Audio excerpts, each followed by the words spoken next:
Welcome to Voice of the Pages, The Art of War by Sun Tzu. Chapter 1. Laying Plans. 1. Sun Tzu said, "The art of war is of vital importance to the state." 2. It is a matter of life and death, a road either to safety or to ruin. Hence it is a subject of inquiry which can on no account be neglected. 3. The art of war, then, is governed by 5 constant factors to be taken into account in one's deliberations when seeking to determine the conditions obtaining in the field. 4. These are 1. The moral law, 2. Heaven, 3. Earth, 4.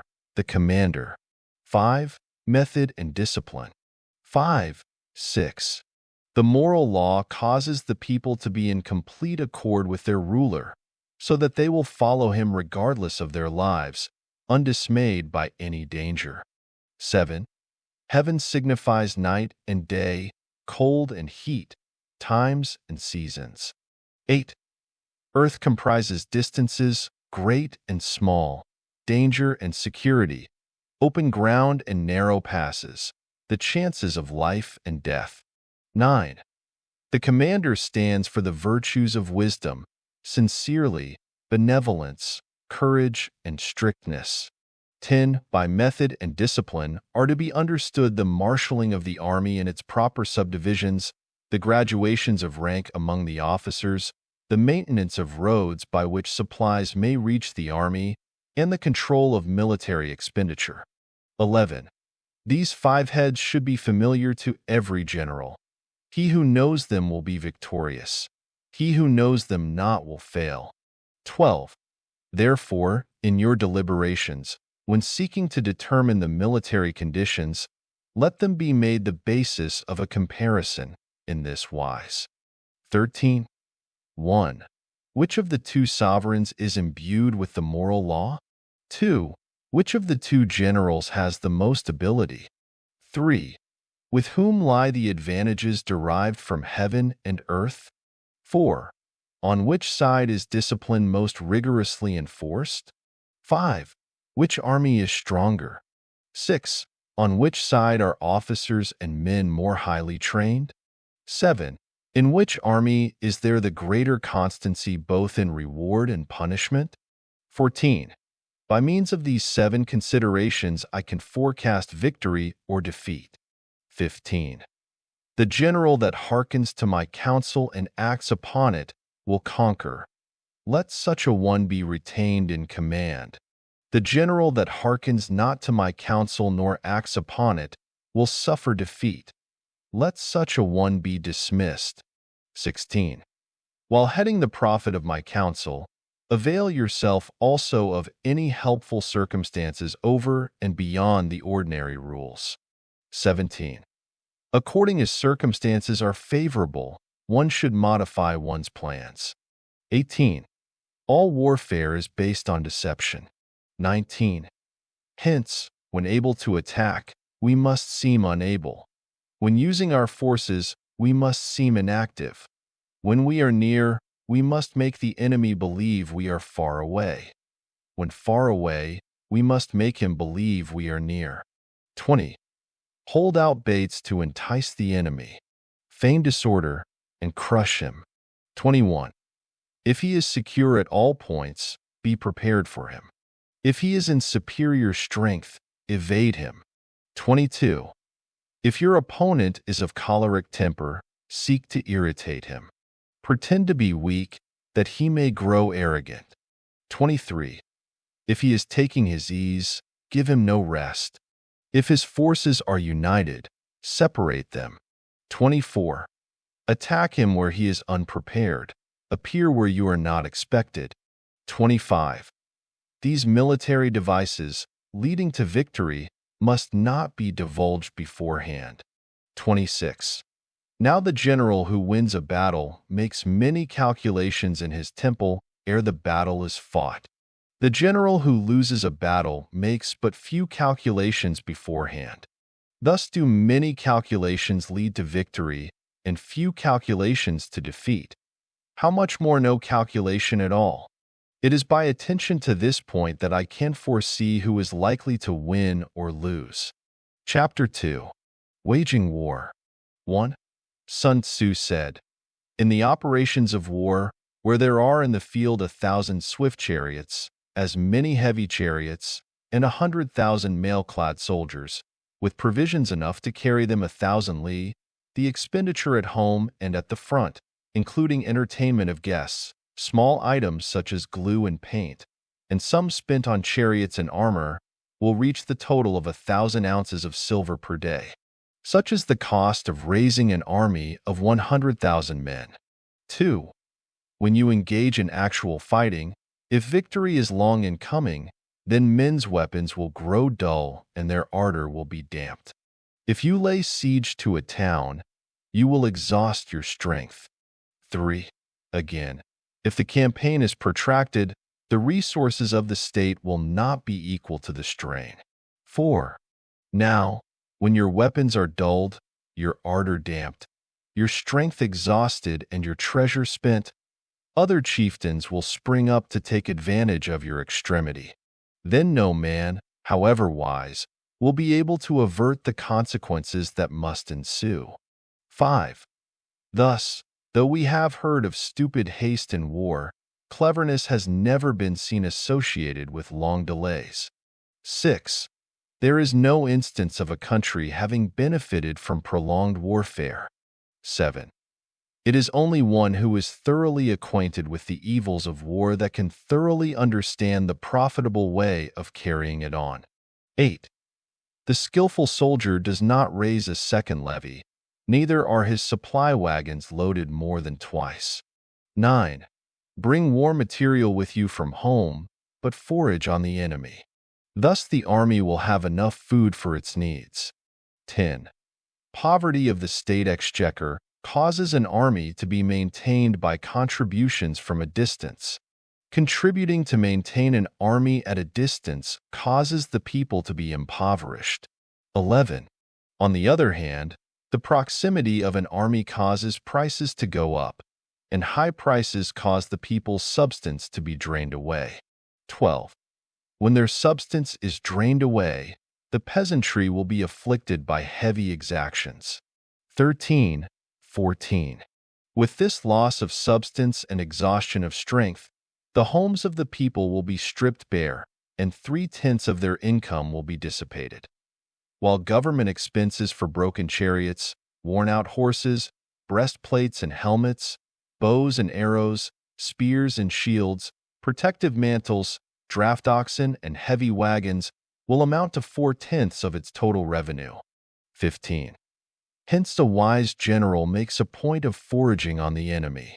1 cartload of the enemy's provisions is equivalent to 20 of one's own, and likewise a single pickle of his provender is equivalent to 20 from one's own store. 16. Now in order to kill the enemy, our men must be roused to anger. That there may be advantages from defeating the enemy, they must have their rewards. 17.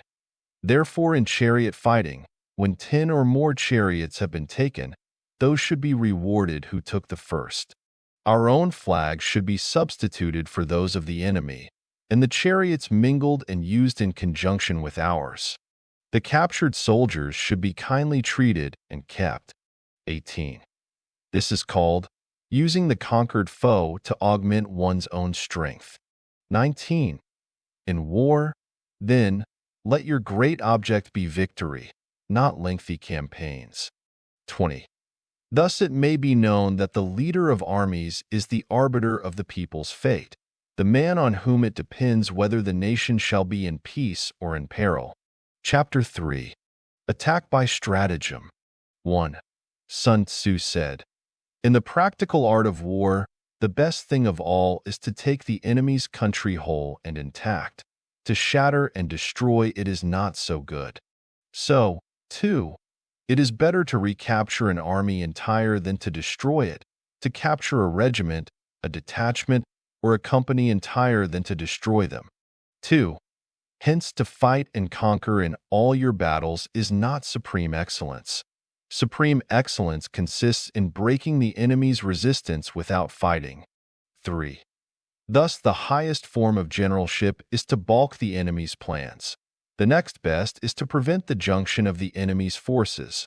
The next in order is to attack the enemy's army in the field.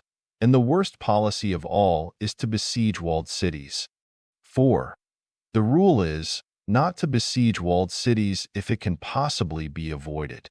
The preparation of mantlets, movable shelters, and various implements of war will take up 3 whole months, and the piling up of mounds over against the walls will take 3 months more. 5. The general, unable to control his irritation, will launch his men to the assault like swarming ants, with the result that 1/3 of his men are slain while the town still remains untaken. Such are the disastrous effects of a siege. 6. Therefore, the skillful leader subdues the enemy's troops without any fighting. He captures their cities without laying siege to them. He overthrows their kingdom without lengthy operations in the field. 7. With his forces intact, he will dispute the mastery of the empire, and thus, without losing a man, his triumph will be complete. This is the method of attacking by stratagem. 8. It is the rule in war, if our forces are 10 to the enemy's 1, to surround him; if 5 to 1, to attack him; if twice as numerous, to divide our army into 2. 9. If equally matched, we can offer battle.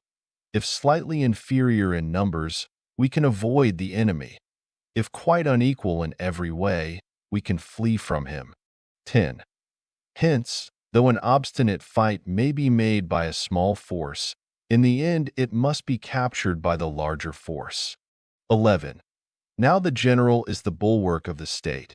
If the bulwark is complete at all points, the state will be strong. If the bulwark is defective, the state will be weak. 12. There are 3 ways in which a ruler can bring misfortune upon his army. 13. By commanding the army to advance or to retreat, being ignorant of the fact that it cannot obey. This is called hobbling the army. 14. By attempting to govern an army in the same way as he administers a kingdom, being ignorant of the conditions which obtain in an army. This causes restlessness in the soldiers' minds. 15.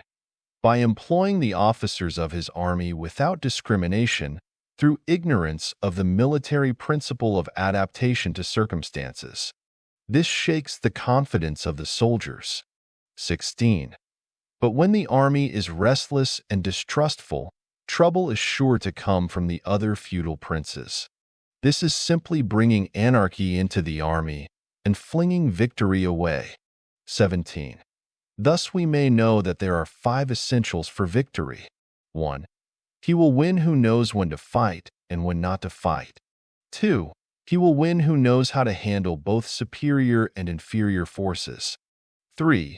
He will win whose army is animated by the same spirit throughout all its ranks. 4. He will win who, prepared himself, waits to take the enemy unprepared. 5.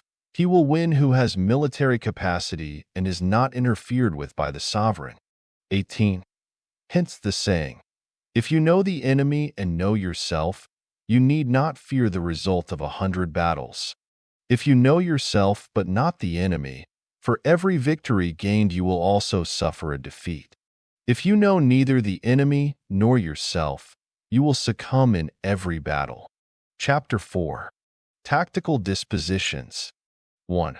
Sun Tzu said, the good fighters of old first put themselves beyond the possibility of defeat, and then waited for an opportunity of defeating the enemy. 2. To secure ourselves against defeat lies in our own hands, but the opportunity of defeating the enemy is provided by the enemy himself. 3. Thus the good fighter is able to secure himself against defeat, but cannot make certain of defeating the enemy. 4. Hence the saying, one may know how to conquer without being able to do it. 5. Security against defeat implies defensive tactics.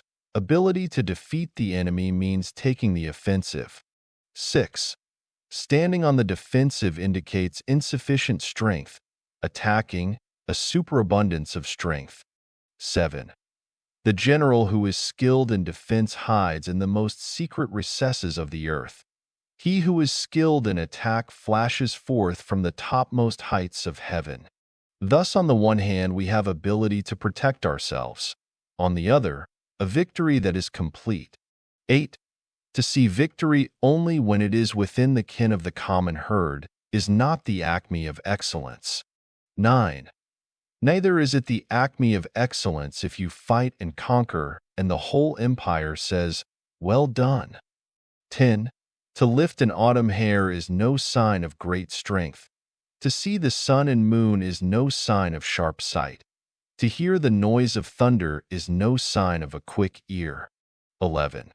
What the ancients called a clever fighter is one who not only wins, but excels in winning with ease.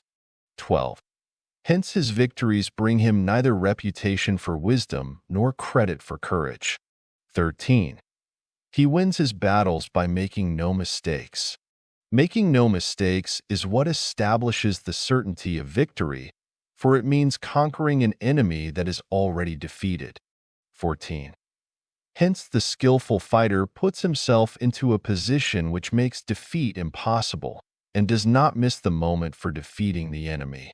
15. Thus it is that in war the victorious strategist only seeks battle after the victory has been won, whereas he who is destined to defeat first fights and afterwards looks for victory. 16. The consummate leader cultivates the moral law and strictly adheres to method and discipline.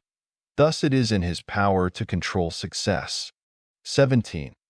In respect of military method, we have, firstly, measurement, secondly, estimation of quantity, thirdly, calculation, fourthly, balancing of chances, fifthly, victory. 18. Measurement owes its existence to earth, estimation of quantity to measurement, calculation to estimation of quantity, balancing of chances to calculation, and victory to balancing of chances. 19. A victorious army opposed to a routed one is as a pound's weight placed in the scale against a single grain. 20. The onrush of a conquering force is like the bursting of pent-up waters into a chasm 1,000 fathoms deep. Chapter 5. Energy. 1. Sun Tzu said, "The control of a large force is the same principle as the control of a few men. It is merely a question of dividing up their numbers." 2. Fighting with a large army under your command is nowise different from fighting with a small one. It is merely a question of instituting signs and signals. 3. To ensure that your whole host may withstand the brunt of the enemy's attack and remain unshaken, this is effected by maneuvers direct and indirect. 4. That the impact of your army may be like a grindstone dashed against an egg, this is effected by the science of weak points and strong. 5. In all fighting, the direct method may be used for joining battle, but indirect methods will be needed in order to secure victory. 6. Indirect tactics, efficiently applied, are inexhaustible as heaven and earth, unending as the flow of rivers and streams. Like the sun and moon, they end but to begin anew. Like the 4 seasons, they pass away to return once more. 7. There are not more than 5 musical notes, yet the combinations of these 5 give rise to more melodies than can ever be heard. 8. There are not more than 5 primary colors, blue, yellow, red, white, and black, yet in combination they produce more hues than can ever been seen. 9. There are not more than 5 cardinal tastes, sour, acrid, salt, sweet, bitter, yet combinations of them yield more flavors than can ever be tasted. 10. In battle, there are not more than 2 methods of attack, the direct and the indirect. Yet these 2 in combination give rise to an endless series of maneuvers. 11. The direct and the indirect lead on to each other in turn. It is like moving in a circle. You never come to an end. Who can exhaust the possibilities of their combination? 12. The onset of troops is like the rush of a torrent, which will even roll stones along in its course. 13. The quality of decision is like the well-timed swoop of a falcon, which enables it to strike and destroy its victim. 14. Therefore, the good fighter will be terrible in his onset and prompt in his decision. 15. Energy may be likened to the bending of a crossbow, decision to the releasing of a trigger. 16. Amid the turmoil and tumult of battle, there may be seeming disorder and yet no real disorder at all. Amid confusion and chaos, your array may be without head or tail, yet it will be proof against defeat. 17. Simulated disorder postulates perfect discipline. Simulated fear postulates courage. Simulated weakness postulates strength. 18. Hiding order beneath the cloak of disorder is simply a question of subdivision. Concealing courage under a show of timidity presupposes a fund of latent energy. Masking strength with weakness is to be effected by tactical dispositions. 19. Thus, one who is skillful at keeping the enemy on the move maintains deceitful appearances, according to which the enemy will act. He sacrifices something that the enemy may snatch at it. 20. By holding out baits, he keeps him on the march. Then with a body of picked men he lies in wait for him. 21. The clever combatant looks to the effect of combined energy and does not require too much from individuals. Hence his ability to pick out the right men and utilize combined energy. 22. When he utilizes combined energy, his fighting men become as it were like unto rolling logs or stones. For it is the nature of a log or stone to remain motionless on level ground, and to move when on a slope, if four-cornered, to come to a standstill, but if round-shaped, to go rolling down. 23. Thus the energy developed by good fighting men is as the momentum of a round stone rolled down a mountain thousands of feet in height. So much on the subject of energy. Chapter 6. Weak points and strong. 1. Sun Tzu said, "Whoever is first in the field and awaits the coming of the enemy will be fresh for the fight. Whoever is second in the field and has to hasten to battle will arrive exhausted." 2. Therefore, the clever combatant imposes his will on the enemy, but does not allow the enemy's will to be imposed on him. 3. By holding out advantages to him, he can cause the enemy to approach of his own accord, or, by inflicting damage, he can make it impossible for the enemy to draw near. 4. If the enemy is taking his ease, he can harass him. If well supplied with food, he can starve him out. If quietly encamped, he can force him to move. 5. Appear at points which the enemy must hasten to defend. March swiftly to places where you are not expected. 6. An army may march great distances without distress if it marches through country where the enemy is not. 7. You can be sure of succeeding in your attacks if you only attack places which are undefended. You can ensure the safety of your defense if you only hold positions that cannot be attacked. 8. Hence that general is skillful in attack whose opponent does not know what to defend, and he is skillful in defense whose opponent does not know what to attack. 9. O divine art of subtlety and secrecy! Through you we learn to be invisible, through you inaudible, and hence we can hold the enemy's fate in our hands. 10. You may advance and be absolutely irresistible if you make for the enemy's weak points. You may retire and be safe from pursuit if your movements are more rapid than those of the enemy. 11. If we wish to fight, the enemy can be forced to an engagement even though he be sheltered behind a high rampart and a deep ditch. All we need do is attack some other place that he will be obliged to relieve. 12. If we do not wish to fight, we can prevent the enemy from engaging us even though the lines of our encampment be merely traced out on the ground. All we need do is to throw something odd and unaccountable in his way. 13. By discovering the enemy's dispositions and remaining invisible ourselves, we can keep our forces concentrated, while the enemy's must be divided. 14. We can form a single united body, while the enemy must split up into fractions. Hence there will be a whole pitted against separate parts of a whole, which means that we shall be many to the enemy's few. 15. And if we are able thus to attack an inferior force with a superior one, our opponents will be in dire straits. 16. The spot where we intend to fight must not be made known, for then the enemy will have to prepare against a possible attack at several different points, and his forces being thus distributed in many directions, the numbers we shall have to face at any given point will be proportionately few. 17. For should the enemy strengthen his van, he will weaken his rear.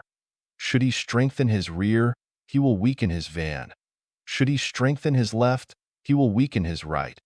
Should he strengthen his right, he will weaken his left. If he sends reinforcements everywhere, he will everywhere be weak. 18. Numerical weakness comes from having to prepare against possible attacks. Numerical strength from compelling our adversary to make these preparations against us. 19. Knowing the place and the time of the coming battle, we may concentrate from the greatest distances in order to fight. 20.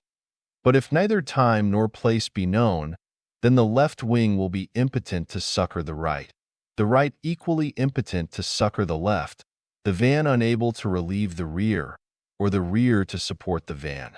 How much more so if the furthest portions of the army are anything under 100 li apart, and even the nearest are separated by several li. 21. Though according to my estimate the soldiers of you exceed our own in number, that shall advantage them nothing in the matter of victory. I say then that victory can be achieved. 22. Though the enemy be stronger in numbers, we may prevent him from fighting. Scheme so as to discover his plans and the likelihood of their success. 23. Rouse him and learn the principle of his activity or inactivity. Force him to reveal himself so as to find out his vulnerable spots. 24.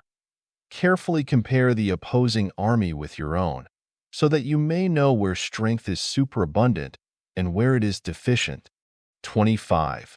In making tactical dispositions, the highest pitch you can attain is to conceal them. Conceal your dispositions, and you will be safe from the prying of the subtlest spies, from the machinations of the wisest brains. 26. How victory may be produced for them out of the enemy's own tactics, that is what the multitude cannot comprehend. 27. All men can see the tactics whereby I conquer, but what none can see is the strategy out of which victory is evolved. 28. Do not repeat the tactics which have gained you one victory, but let your methods be regulated by the infinite variety of circumstances. 29. Military tactics are like unto water, for water in its natural course runs away from high places and hastens downwards. 30. So in war, the way is to avoid what is strong and to strike at what is weak. 31. Water shapes its course according to the nature of the ground over which it flows. The soldier works out his victory in relation to the foe whom he is facing. 32. Therefore, just as water retains no constant shape, so in warfare there are no constant conditions. 33. He who can modify his tactics in relation to his opponent and thereby succeed in winning may be called a heaven-born captain. 34. The 5 elements, water, fire, wood, metal, earth, are not always equally predominant. The 4 seasons make way for each other in turn. There are short days and long. The moon has its periods of waning and waxing. Chapter 7. Maneuvering. 1. Sun Tzu said, in war, the general receives his commands from the sovereign. 2. Having collected an army and concentrated his forces, he must blend and harmonize the different elements thereof before pitching his camp. 3. After that comes tactical maneuvering, than which there is nothing more difficult. The difficulty of tactical maneuvering consists in turning the devious into the direct and misfortune into gain. 4.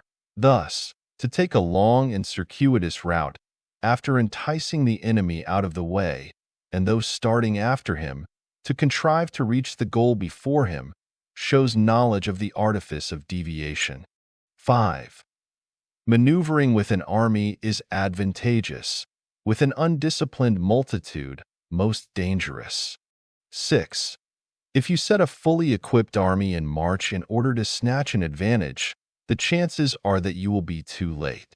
On the other hand, to detach a flying column for the purpose involves the sacrifice of its baggage and stores. 7. Thus, if you order your men to roll up their buffcoats and make forced marches without halting day or night, covering double the usual distance at a stretch, doing 100 li in order to wrest an advantage, the leaders of all your 3 divisions will fall into the hands of the enemy. 8. The stronger men will be in front, the jaded ones will fall behind, and on this plan only 1/10 of your army will reach its destination. 9. If you march 50 li in order to outmaneuver the enemy, you will lose the leader of your 1st division, and only half your force will reach the goal. 10. If you march 30 li with the same object, 2/3 of your army will arrive. 11. We may take it then that an army without its baggage train is lost. Without provisions it is lost. Without bases of supply it is lost. 12. We cannot enter into alliances until we are acquainted with the designs of our neighbors. 13. We are not fit to lead an army on the march unless we are familiar with the face of the country, its mountains and forests, its pitfalls and precipices, its marshes and swamps. 14. We shall be unable to turn natural advantage to account unless we make use of local guides. 15. In war, practice dissimulation, and you will succeed. 16. Whether to concentrate or to divide your troops must be decided by circumstances. 17. Let your rapidity be that of the wind, your compactness that of the forest. 18. In raiding and plundering be like fire, is immovability like a mountain. 19. Let your plans be dark and impenetrable as night, and when you move, fall like a thunderbolt. 20. When you plunder a countryside, let the spoil be divided amongst your men. When you capture new territory, cut it up into allotments for the benefit of the soldiery. 21. Ponder and deliberate before you make a move. 22. He will conquer who has learnt the artifice of deviation. Such is the art of maneuvering. 23. The Book of Army Management says, on the field of battle, the spoken word does not carry far enough. Hence the institution of gongs and drums. Nor can ordinary objects be seen clearly enough. Hence the institution of banners and flags. 24. Gongs and drums, banners and flags, are means whereby the ears and eyes of the host may be focused on one particular point. 25. The host thus forming a single united body, is it impossible either for the brave to advance alone, or for the cowardly to retreat alone. This is the art of handling large masses of men. 26. In night fighting, then, make much use of signal fires and drums, and in fighting by day, of flags and banners, as a means of influencing the ears and eyes of your army. 27. A whole army may be robbed of its spirit. A commander-in-chief may be robbed of his presence of mind. 28. Now a soldier's spirit is keenest in the morning. By noonday it has begun to flag, and in the evening his mind is bent only on returning to camp. 29. A clever general, therefore, avoids an army when its spirit is keen, but attacks it when it is sluggish and inclined to return. This is the art of studying moods. 30. Disciplined and calm, to await the appearance of disorder and hubbub amongst the enemy. This is the art of retaining self-possession. 31. To be near the goal while the enemy is still far from it, to wait at ease while the enemy is toiling and struggling, to be well fed while the enemy is famished. This is the art of husbanding one's strength. 32. To refrain from intercepting an enemy whose banners are in perfect order, to refrain from attacking an army drawn up in calm and confident array. This is the art of studying circumstances. 33. It is a military axiom not to advance uphill against the enemy, nor to oppose him when he comes downhill. 34. Do not pursue an enemy who simulates flight. Do not attack soldiers whose temper is keen. 35. Do not swallow bait offered by the enemy. Do not interfere with an army that is returning home. 36. When you surround an army, leave an outlet free. Do not press a desperate foe too hard. 37. Such is the art of warfare. Chapter 8. Variation in tactics. 1. Sun Tzu said, in war, the general receives his commands from the sovereign, collects his army, and concentrates his forces. 2. When in difficult country, do not encamp. In country where high roads intersect, join hands with your allies. Do not linger in dangerously isolated positions. In hemmed-in situations, you must resort to stratagem. In desperate position, you must fight. 3. There are roads which must not be followed, armies which must be not attacked, towns which must be besieged, positions which must not be contested, commands of the sovereign which must not be obeyed. 4.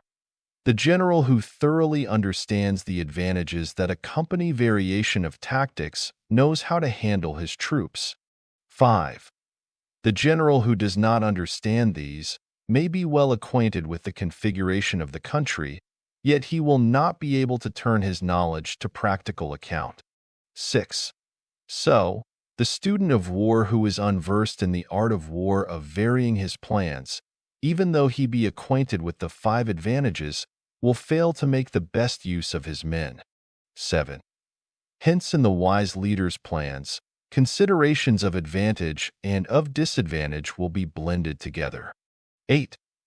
If our expectation of advantage be tempered in this way, we may succeed in accomplishing the essential part of our schemes. 9. If, on the other hand, in the midst of difficulties we are always ready to seize an advantage, we may extricate ourselves from misfortune. 10. Reduce the hostile chiefs by inflicting damage on them, and make trouble for them, and keep them constantly engaged. Hold out specious allurements, and make them rush to any given point. 11. The art of war teaches us to rely not on the likelihood of the enemy's not coming, but on our own readiness to receive him, not on the chance of his not attacking, but rather on the fact that we have made our position unassailable. 12. There are 5 dangerous faults which may affect a general. 1. Recklessness, which leads to destruction. 2. Cowardice, which leads to capture. 3. A hasty temper, which can be provoked by insults. 4. A delicacy of honor which is sensitive to shame. 5. Over-solicitude for his men, which exposes him to worry and trouble. 13. These are the 5 besetting sins of a general, ruinous to the conduct of war. 14. When an army is overthrown and its leader slain, the cause will surely be found among these 5 dangerous faults. Let them be a subject of meditation. Chapter 9. The Army on the March. 1. Sun Tzu said, We come now to the question of encamping the army and observing signs of the enemy. Pass quickly over mountains and keep in the neighborhood of valleys. 2. Camp in high places, facing the sun. Do not climb heights in order to fight. So much for mountain warfare. 3. After crossing a river, you should get far away from it. 4. When an invading force crosses a river in its onward march, do not advance to meet it in midstream. It will be best to let half the army get across, and then deliver your attack. 5. If you are anxious to fight, you should not go to meet the invader near a river which he has to cross. 6. Moor your craft higher up than the enemy and facing the sun. Do not move upstream to meet the enemy. So much for river warfare. 7. In crossing salt marshes, your sole concern should be to get over them quickly, without any delay. 8. If forced to fight in a salt marsh, you should have water and grass near you, and get your back to a clump of trees. So much for operations in salt marshes. 9. In dry, level country, take up an easily accessible position with rising ground to your right and on your rear, so that the danger may be in front and safety lie behind. So much for campaigning in flat country. 10. These are the 4 useful branches of military knowledge which enabled the Yellow Emperor to vanquish 4 several sovereigns. 11. All armies prefer high ground to low and sunny places to dark. 12. If you are careful of your men and camp on hard ground, the army will be free from disease of every kind, and this will spell victory. 13. When you come to a hill or a bank, occupy the sunny side, with the slope on your right rear.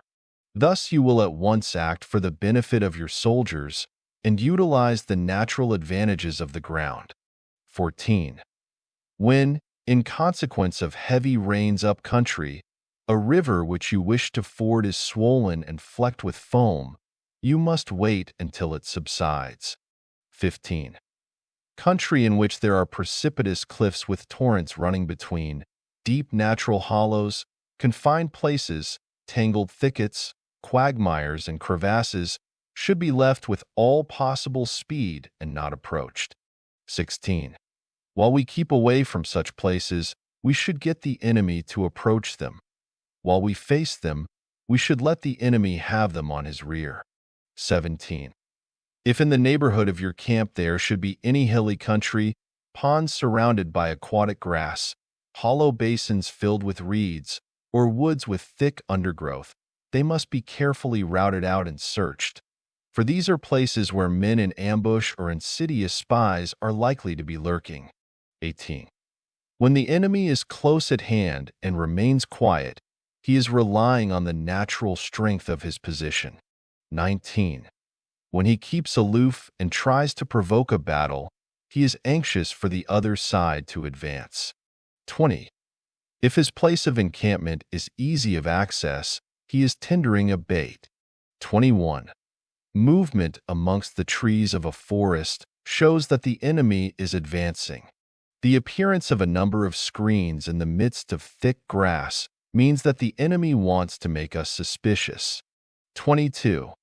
The rising of birds in their flight is the sign of an ambuscade. Startled beasts indicate that a sudden attack is coming. 23. When there is dust rising in a high column, it is the sign of chariots advancing. When the dust is low, but spread over a wide area, it betokens the approach of infantry. When it branches out in different directions, it shows that parties have been sent to collect firewood. A few clouds of dust moving to and fro signify that the army is encamping. 24. Humble words and increased preparations are signs that the enemy is about to advance. Violent language and driving forward as if to the attack are signs that he will retreat. 25. When the light chariots come out first and take up a position on the wings, it is a sign that the enemy is forming for battle. 26. Peace proposals unaccompanied by a sworn covenant indicate a plot. 27. When there is much running about and the soldiers fall into rank, it means that the critical moment has come. 28. When some are seen advancing and some retreating, it is a lure. 29. When the soldiers stand leaning on their spears, they are faint from want of food. 30. If those who are sent to draw water begin by drinking themselves, the army is suffering from thirst. 31. If the enemy sees an advantage to be gained and makes no effort to secure it, the soldiers are exhausted. 32. If birds gather on any spot, it is unoccupied. Clamor by night betokens nervousness. 33. If there is disturbance in the camp, the general's authority is weak. If the banners and flags are shifted about, sedition is afoot. If the officers are angry, it means that the men are weary. 34. When army feeds its horses with grain and kills its cattle for food, and when the men do not hang their cooking pots over the campfires, showing that they will not return to their tents, you may know that they are determined to fight to the death. 35. The sight of men whispering together in small knots or speaking in subdued tones points to disaffection amongst the rank and file. 36. Too frequent rewards signify that the enemy is at the end of his resources. Too many punishments betray a condition of dire distress. 37. To begin by bluster, but afterwards to take fright at the enemy's numbers, shows a supreme lack of intelligence. 38. When envoys are sent with compliments in their mouths, it is a sign that the enemy wishes for a truce. 39. If the enemy's troops march up angrily and remain facing ours for a long time without either joining battle or taking themselves off again, the situation is one that demands great vigilance and circumspection. 40. If our troops are no more in number than the enemy, that is amply sufficient. It only means that no direct attack can be made. What we can do is simply to concentrate all our available strength, keep a close watch on the enemy, and obtain reinforcements. 41. He who exercises no forethought but makes light of his opponents is sure to be captured by them. 42. If soldiers are punished before they have grown attached to you, they will not prove submissive, and, unless submissive, then will be practically useless. If, when the soldiers have become attached to you, punishments are not enforced, they will still be unless. 43. Therefore soldiers must be treated in the first instance with humanity, but kept under control by means of iron discipline. This is a certain road to victory. 44. If in training soldiers' commands are habitually enforced, the army will be well disciplined. If not, its discipline will be bad. 45. If a general shows confidence in his men but always insists on his orders being obeyed, the gain will be mutual. Chapter 10. Terrain. 1. Sun Tzu said, "We may distinguish 6 kinds of terrain, to wit, 1. Accessible ground. 2. Entangling ground. 3. Temporizing ground. 4. Narrow passes. 5. Precipitous heights. 6. Positions at a great distance from the enemy. 2. Ground which can be freely traversed by both sides is called accessible. 3. With regard to ground of this nature, be before the enemy in occupying the raised and sunny spots, and carefully guard your line of supplies. Then you will be able to fight with advantage. 4. Ground which can be abandoned but is hard to reoccupy is called entangling. 5. From a position of this sort, if the enemy is unprepared, you may sally forth and defeat him. But if the enemy is prepared for your coming, and you fail to defeat him, then, return being impossible, disaster will ensue. 6. When the position is such that neither side will gain by making the first move, it is called temporizing ground. 7. In a position of this sort, even though the enemy should offer us an attractive bait, it will be advisable not to stir forth, but rather to retreat, thus enticing the enemy in his turn. Then, when part of his army has come out, we may deliver our attack with advantage. 8. With regard to narrow passes, if you can occupy them first, let them be strongly garrisoned and await the advent of the enemy. 9.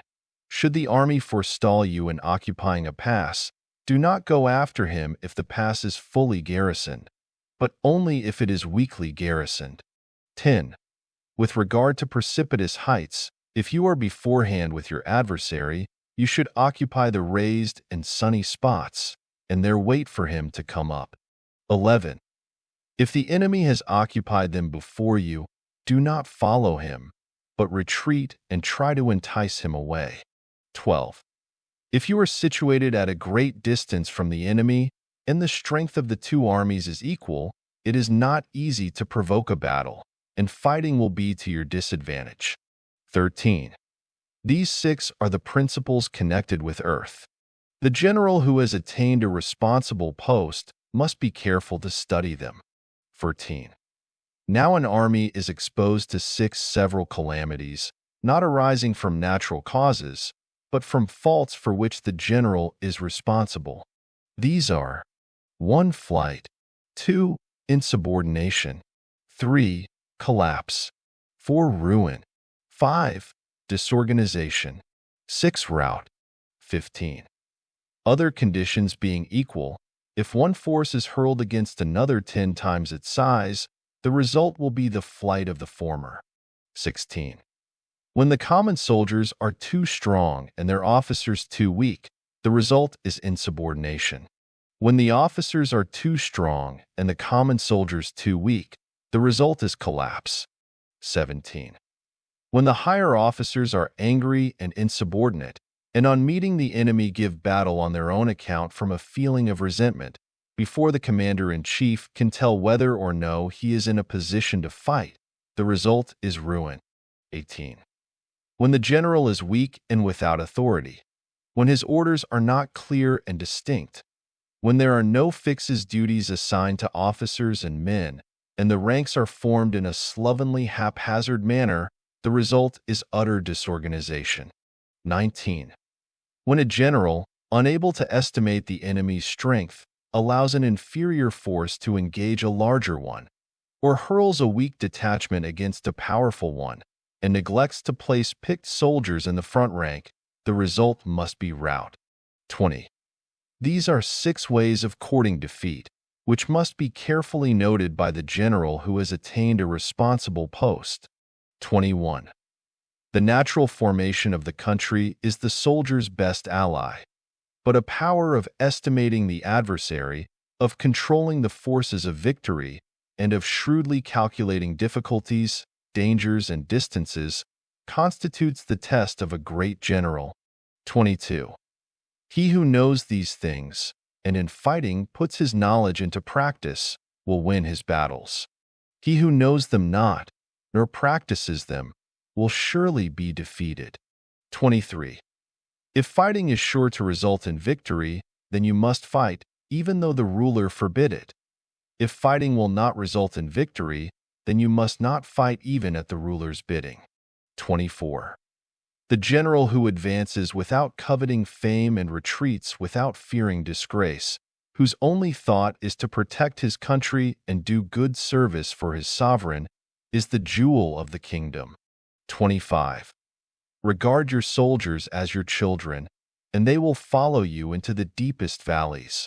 Look upon them as your own beloved sons, and they will stand by you even unto death. 26. If, however, you are indulgent, but unable to make your authority felt, kind-hearted, but unable to enforce your commands, and incapable, moreover, of quelling disorder, then your soldiers must be likened to spoilt children. They are useless for any practical purpose. 27. If we know that our own men are in a condition to attack, but are unaware that the enemy is not open to attack, we have gone only halfway towards victory. 28. If we know that the enemy is open to attack, but are unaware that our own men are not in a condition to attack, we have gone only halfway towards victory. 29. If we know that the enemy is open to attack, and also know that our men are in a condition to attack, but are unaware that the nature of the ground makes fighting impracticable, we have still gone only halfway towards victory. 30. Hence, the experienced soldier, once in motion, is never bewildered. Once he has broken camp, he is never at a loss. 31. Hence the saying, if you know the enemy and know yourself, your victory will not stand in doubt. If you know heaven and know earth, you may make your victory complete. Chapter 11. The 9 situations. 1. Sun Tzu said, the art of war recognizes 9 varieties of ground. 1. Dispersive ground. 2. Facile ground. 3. Contentious ground. 4. Open ground. 5. Ground of intersecting highways. 6. Serious ground. 7. Difficult ground. 8. Hemmed-in ground. 9. Desperate ground. 2. When a chieftain is fighting in his own territory, it is dispersive ground. 3. When he has penetrated into hostile territory, but to no great distance, it is facile ground. 4. Ground the possession of which imports great advantage to either side is contentious ground. 5. Ground on which each side has liberty of movement is open ground. 6. Ground which forms the key to 3 contiguous states, so that he who occupies it first has most of the empire at his command, is a ground of intersecting highways. 7. When an army has penetrated into the heart of a hostile country, leaving a number of fortified cities in its rear, it is serious ground. 8. Mountain forests, rugged steeps, marshes and fens. All country that is hard to traverse. This is difficult ground. 9. Ground which is reached through narrow gorges, and from which we can only retire by tortuous paths, so that a small number of the enemy would suffice to crush a large body of our men. This is hemmed-in ground. 10. Ground on which we can only be saved from destruction by fighting without delay is desperate ground. 11. On dispersive ground, therefore, fight not. On facile ground, halt not. On contentious ground, attack not. 12. On open ground, do not try to block the enemy's way. On the ground of intersecting highways, join hands with your allies. 13. On serious ground, gather and plunder. In difficult ground, keep steadily on the march. 14. On hemmed-in ground, resort to stratagem. On desperate ground, fight. 15. Those who were called skillful leaders of old knew how to drive a wedge between the enemy's front and rear, to prevent cooperation between his large and small divisions, to hinder the good troops from rescuing the bad, the officers from rallying their men. 16. When the enemy's men were united, they managed to keep them in disorder. 17. When it was to their advantage, they made a forward move. When otherwise, they stopped still. 18. If asked how to cope with the great host of the enemy in orderly array and on the point of marching to the attack, I should say, begin by seizing something which your opponent holds dear. Then he will be amenable to your will. 19. Rapidity is the essence of war. Take advantage of the enemy's unreadiness, make your way by unexpected routes, and attack unguarded spots. 20. The following are the principles to be observed by an invading force. The further you penetrate into a country, the greater will be the solidarity of your troops, and thus the defenders will not prevail against you. 21. Make forays in fertile country in order to supply your army with food. 22. Carefully study the well-being of your men, and do not overtax them. Concentrate your energy and hoard your strength.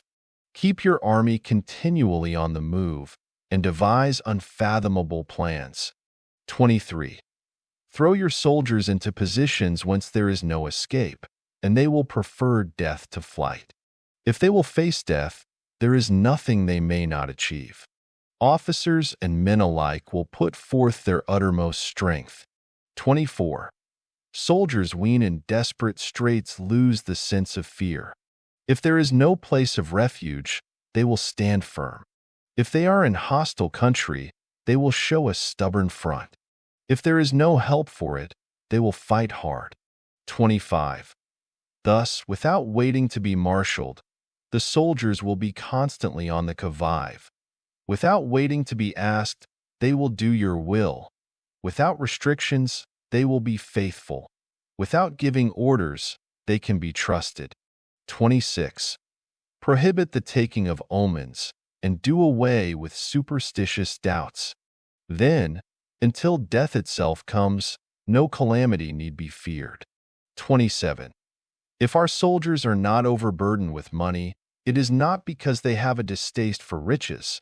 If their lives are not unduly long, it is not because they are disinclined to longevity. 28. On the day they are ordered out to battle, your soldiers may weep, those sitting up bedewing their garments, and those lying down letting the tears run down their cheeks. But let them once be brought to bay, and they will display the courage of a Chu or a K. 29. The skillful tactician may be likened to the Shuijian. Now the Shuijian is a snake that is found in the Chung Mountains. Strike at its head, and you will be attacked by its tail. Strike at its tail, and you will be attacked by its head. Strike at its middle, and you will be attacked by head and tail both. 30. Asked if an army can be made to imitate the Shuijian, I should answer, yes. For the men of Wu and the men of Yu are enemies. Yet if they are crossing a river in the same boat and are caught by a storm, they will come to each other's assistance just as the left hand helps the right. 31. Hence it is not enough to put one's trust in the tethering of horses and the burying of chariot wheels in the ground. 32. The principle on which to manage an army is to set up one standard of courage which all must reach. 33. How to make the best of both strong and weak, that is a question involving the proper use of ground. 34. Thus the skillful general conducts his army just as though he were leading a single man, willy-nilly, by the hand. 35. It is the business of a general to be quiet and thus ensure secrecy, upright and just, and thus maintain order. 36. He must be able to mystify his officers and men by false reports and appearances, and thus keep them in total ignorance. 37. By altering his arrangements and changing his plans, he keeps the enemy without definite knowledge. By shifting his camp and taking circuitous routes, he prevents the enemy from anticipating his purpose. 38. At the critical moment, the leader of an army acts like one who has climbed up a height and then kicks away the ladder behind him. He carries his men deep into hostile territory before he shows his hand. 39. He burns his boats and breaks his cooking pots. Like a shepherd driving a flock of sheep, he drives his men this way and that, and nothing knows whither he is going. 40. To muster his host and bring it into danger. This may be termed the business of the general. 41. The different measures suited to the 9 varieties of ground, the expediency of aggressive or defensive tactics, and the fundamental laws of human nature. These are things that must most certainly be studied. 42. When invading hostile territory, the general principle is that penetrating deeply brings cohesion. Penetrating but a short way means dispersion. 43. When you leave your own country behind and take your army across neighborhood territory, you find yourself on critical ground. When there are means of communication on all 4 sides, the ground is one of intersecting highways. 44. When you penetrate deeply into a country, it is serious ground. When you penetrate but a little way, it is facile ground. 45. When you have the enemy's strongholds on your rear and narrow passes in front, it is hemmed-in ground. When there is no place of refuge at all, it is desperate ground. 46. Therefore, on dispersive ground, I would inspire my men with unity of purpose. On facile ground, I would see that there is close connection between all parts of my army. 47. On contentious ground, I would hurry up my rear. 48. On open ground, I would keep a vigilant eye on my defenses. On ground of intersecting highways, I would consolidate my alliances. 49. On serious ground, I would try to ensure a continuous stream of supplies. On difficult ground, I would keep pushing on along the road. 50. On hemmed-in ground, I would block any way of retreat. On desperate ground, I would proclaim to my soldiers the hopelessness of saving their lives. 51. For it is the soldier's disposition to offer an obstinate resistance when surrounded, to fight hard when he cannot help himself, and to obey promptly when he has fallen into danger. 52. We cannot enter into alliance with neighboring princes until we are acquainted with their designs. We shall be unable to turn natural advantages to account unless we make use of local guides. 53.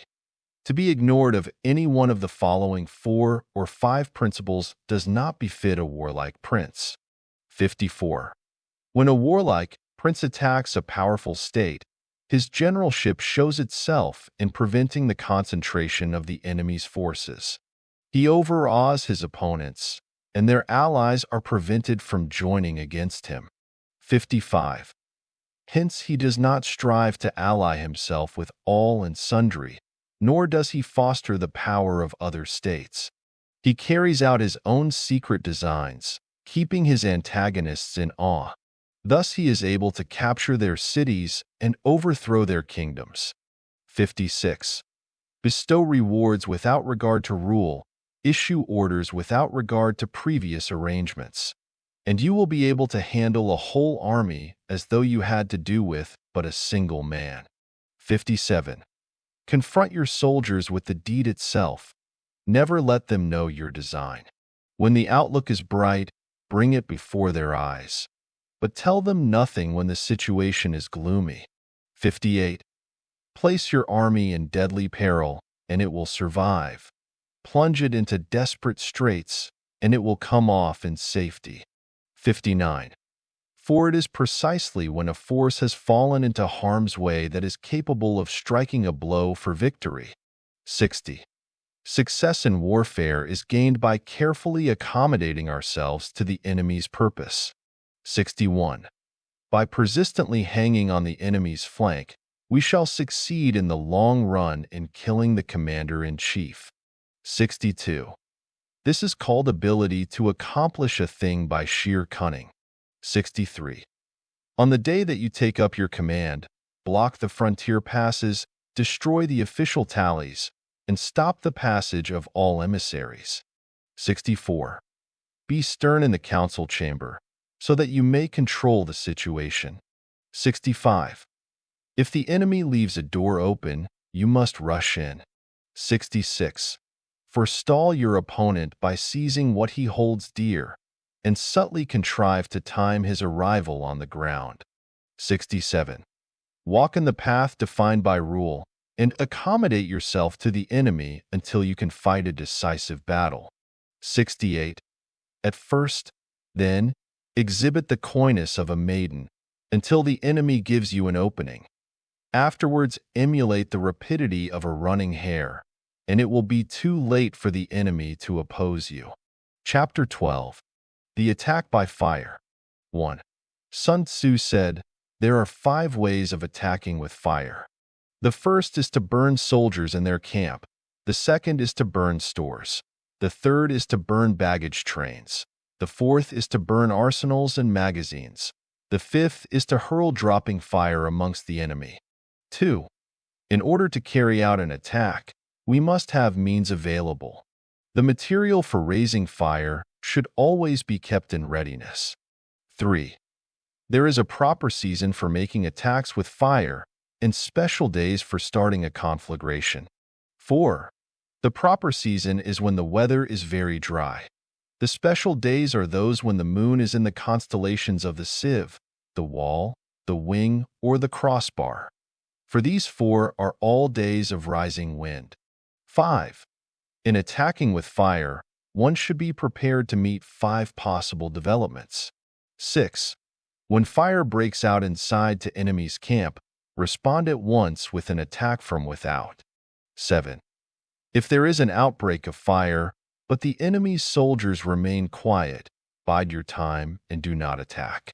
8. When the force of the flames has reached its height, follow it up with an attack, if that is practicable. If not, stay where you are. 9. If it is possible to make an assault with fire from without, do not wait for it to break out within, but deliver your attack at a favorable moment. 10. When you start a fire, be to windward of it. Do not attack from the leeward. 11. A wind that rises in the daytime lasts long, but a night breeze soon falls. 12. In every army, the 5 developments connected with fire must be known, the movements of the stars calculated, and a watch kept for the proper days. 13. Hence, those who use fire as an aid to the attack show intelligence. Those who use water as an aid to the attack gain an accession of strength. 14. By means of water, an enemy may be intercepted, but not robbed of all his belongings. 15. Unhappy is the fate of one who tries to win his battles and succeed in his attacks without cultivating the spirit of enterprise, for the result is a waste of time and general stagnation. 16. Hence the saying, the enlightened ruler lays his plans well ahead. The good general cultivates his resources. 17. Move not unless you see an advantage. Use not your troops unless there is something to be gained. Fight not unless the position is critical. 18. No ruler should put troops into the field merely to gratify his own spleen. No general should fight a battle simply out of pique. 19. If it is to your advantage, make a forward move. If not, stay where you are. 20. Anger may in time change to gladness. Vexation may be succeeded by content. 21. But a kingdom that has once been destroyed can never come again into being, nor can the dead ever be brought back to life. 22. Hence the enlightened ruler is heedful and the good general full of caution. This is the way to keep a country at peace and an army intact. Chapter 13. The Use of Spies. 1. Sun Tzu said, raising a host of 100,000 men and marching them great distances entails heavy loss on the people and a drain on the resources of the state. The daily expenditure will amount to 1,000 ounces of silver. There will be commotion at home and abroad, and men will drop down exhausted on the highways. As many as 700,000 families will be impeded in their labor. 2. Hostile armies may face each other for years, striving for the victory which is decided in a single day. This being so, to remain in ignorance of the enemy's condition simply because one grudges the outlay of 100 ounces of silver in honors and emoluments is the height of inhumanity. 3. One who acts thus is no leader of men, no present help to his sovereign, no master of victory. 4. Thus, what enables the wise sovereign and the good general to strike and conquer, and achieve things beyond the reach of ordinary men, is foreknowledge. 5. Now this foreknowledge cannot be elicited from spirits. It cannot be obtained inductively from experience, nor by any deductive calculation. 6. Knowledge of the enemy's dispositions can only be obtained from other men. 7. Hence the use of spies, of whom there are 5 classes. 1. Local spies. 2. Inward spies. 3. Converted spies. 4. Doomed spies. 5. Surviving spies. 8. When these 5 kinds of spy are all at work, none can discover the secret system. This is called divine manipulation of the threads. It is the sovereign's most precious faculty. 9. Having local spies means employing the services of the inhabitants of a district. 10. Having inward spies Making use of officials of the enemy. 11. Having converted spies, getting hold of the enemy's spies, and using them for our own purposes. 12. Having doomed spies, doing certain things openly for purposes of deception, and allowing our spies to know of them and report them to the enemy. 13. Surviving spies, finally, are those who bring back news from the enemy's camp. 14. Hence it is that which none in the whole army are more intimate relations to be maintained than with spies. None should be more liberally rewarded. In no other business should greater secrecy be preserved. 15. Spies cannot be usefully employed without a certain intuitive sagacity. 16. They cannot be properly managed without benevolence and straightforwardness. 17. Without subtle ingenuity of mind, one cannot make certain of the truth of their reports. 18. Be subtle, and use your spies for every kind of business. 19. If a secret piece of news is divulged by a spy before the time is ripe, he must be put to death together with the man to whom the secret was told. 20. Whether the object be to crush an army, to storm a city, or to assassinate an individual, it is always necessary to begin by finding out the names of the attendants, the aides-de-camp, and doorkeepers and sentries of the general in command. Our spies must be commissioned to ascertain these. 21. The enemy's spies who have come to spy on us must be sought out, tempted with bribes, led away, and comfortably housed. Thus they will become converted spies and available for our service. 22. It is through the information brought by the converted spy that we are able to acquire and employ local and inward spies. 23. It is owing to his information, again, that we can cause the doomed spy to carry false tidings to the enemy. 24. Lastly, it is by his information that the surviving spy can be used on appointed occasions. 25. The end and aim of spying in all its 5 varieties is knowledge of the enemy, and this knowledge can only be derived, in the first instance, from the converted spy. Hence it is essential that the converted spy be treated with the utmost liberality. 26. Of old, the rise of the Yin dynasty was due to Ai Qi, who had served under the Xia. Likewise, the rise of the Zhou dynasty was due to Liu Ye, who had served under the Yin. 27. Hence it is only the enlightened ruler and the wise general who will use the highest intelligence of the army for purposes of spying, and thereby they achieve great results. Spies are a most important element in water, because on them depends an army's ability to move. If you enjoyed listening, please subscribe to the channel by hitting the subscribe button below. After doing so, click the bell icon to receive new content notifications.